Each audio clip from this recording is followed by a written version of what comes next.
traumatized buat saya juga. 28 tahun gitu serangan jantung, lagi nge-gym, baru main 2 alat itu saya ngerasain keringet dingin, terus juga tangan kiri kanan tuh full di sini tuh kesemutan, nggak bisa ngerasain gitu ya.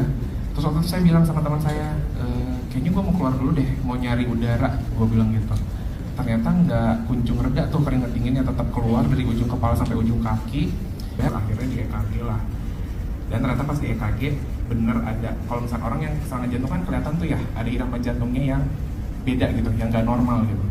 Nah dari situ akhirnya tim dokter jaganya koordinasi dengan dokter spesialis jantung di situ dianjurkan untuk cek profil jantung lengkap sampai termasuk ke HS troponin I-nya. Dan pas dilihat HS troponin I yang kedua itu sampai 600 lebih.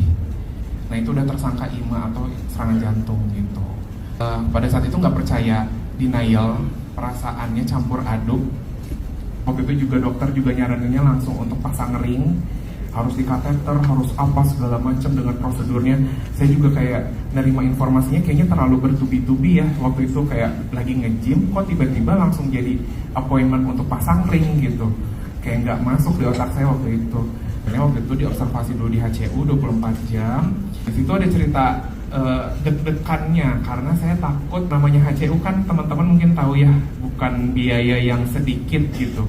Dengan itu per malamnya 27 juta ya mas? 27 juta per malam dapat. Ya 27 juta. Sedangkan waktu itu asuransi kantor limitnya berapa mas? 1 juta untuk penggunaan kamar ICU ataupun HCU. Asuransi karyawan taunya semuanya ke cover gitu. Ini nih teman-teman, gejala kedua nyeri dada lagi pada tanggal 22 Januari.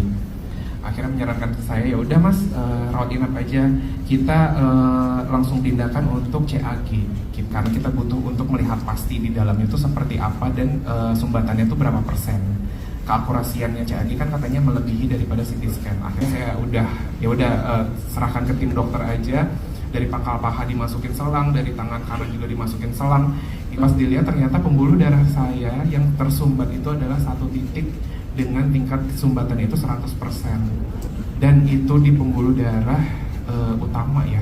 Ya, teman-teman bisa lihat pada saat itu saya masuk ke rumah sakit itu ternyata tanpa pemasangan ring ya, hanya di ballooning aja.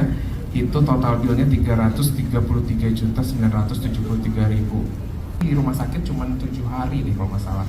Karena habis dari di CAG itu harus masuk ke kamar ICU 24 jam lagi.